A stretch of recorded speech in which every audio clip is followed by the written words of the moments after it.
Hi friends, నమస్తే. నేను మీ Pramila. Welcome to వంట సాగరం. ఫ్రెండ్స్, వంట సాగరంలో ఈరోజు మనము పూరీలు ప్రిపేర్ చేసుకుందాము. పూరీలు అంటే మామూలుగా కాకుండా చక్కగా పొంగి, చూసారా ఏ విధంగా పొంగాయో, ఈ విధంగా ఉండేటట్లుగా ఆ పొంగినవి అలాగే ఉండిపోతాయి అన్నమాట. నేను చెప్పే కొలతలతో నేను చేసినట్లుగా మీరు చేశారంటే చక్కగా ఈ విధమైన పూరీల్ని మీరు ప్రిపేర్ చేసుకోవచ్చు. మరి ఈ రెసిపీని ఎండ్ వరకు చూసి నచ్చితే కంపల్సరీ లైక్ చేయండి, షేర్ చేయండి, అలాగే మన ఛానల్ కూడా సబ్స్క్రైబ్ చేసుకోండి. ఫ్రెండ్స్, ముందుగా ఒక పెద్ద మిక్సింగ్ బౌల్ తీసుకోండి. దీనిలో 2 కప్పుల గోధుమ పిండిని యాడ్ చేసుకోండి.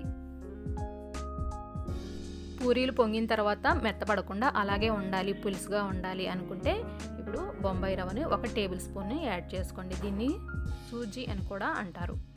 అలాగే తగినంత సాల్ట్ని కూడా యాడ్ చేసుకోండి. సాల్ట్ని యాడ్ చేసుకున్న తర్వాత ఈ గోధుమ పిండి అంతా కూడా ఒకసారి మిక్స్ చేసుకోండి. ఇప్పుడు 1 టేబుల్ స్పూన్ ఆయిల్ని కూడా యాడ్ చేసుకొని ఈ నూనె గోధుమ పిండి అంతా కలిసేటట్లుగా మిక్స్ చేసుకోండి. ఈ విధంగా మిక్స్ చేసుకున్న తర్వాత ఇప్పుడు వాటర్ యాడ్ చేసుకుంటూ పిండిని కలుపుకోవాలి. పిండి జార్ అవ్వకుండా చూసుకొని వాటర్ని యాడ్ చేసుకోవాలి. అవసరమైతే మరలా కొద్దిగా వాటర్ యాడ్ చేసుకుంటూ ఈ పిండిని కలుపుకోండి. చపాతీ కానీ పూరీ కానీ మంచిగా రావాలి అంటే ఈ పిండి గట్టిగా కలుపుకుంటే అవి మంచిగా వస్తాయి. ఈ విధంగా పిండిని ప్రెస్ చేసుకుంటూ 10 నుంచి 15 నిమిషాలు కలుపుకోండి. ఈ విధంగా ఒక ముద్దలాగా తయారు చేసుకున్న తర్వాత కొద్దిగా ఆయిల్ని తీసుకొని ఈ ముద్దకి అప్లై చేసుకోండి. ఈ విధంగా అప్లై చేసుకోవడం వల్ల పిండి ముద్ద గాలికి గట్టి పడకుండా ఉంటుంది, అలాగే మెత్తగా తయారవుతుంది. ఇలా అప్లై చేసుకున్న తర్వాత మూత పెట్టుకొని ఒక అర్ధగంట సేపు నాననివ్వండి. అర్ధగంట అయిన తర్వాత మూత తీసుకొని ఈ పిండి ముద్దను మరలా గట్టిగా ప్రెస్ చేస్తూ కలుపుకోవాలి. ఇప్పుడు ఈ ముద్దలో నుంచి ఎక్కువ పిండిని తీసుకొని ఈ విధంగా పొడవుగా రోల్ చేసుకోండి.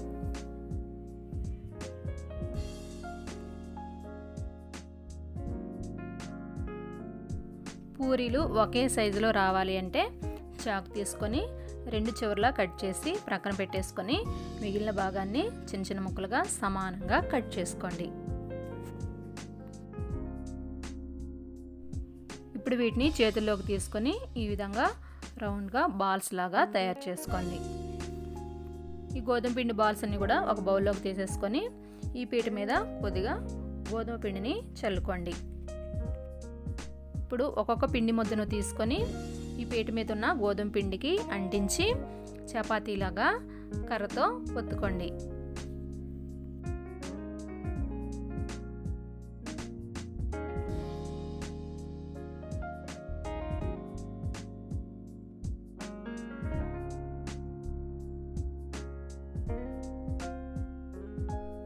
ఇలా ఒత్తుకున్న తర్వాత దీనికున్న పొడి పిండి అంతా కూడా దొల్లగొట్టుకొని ఒక బౌల్లో కానీ ప్లేట్లో కానీ ట్రాన్స్ఫర్ చేసుకోండి.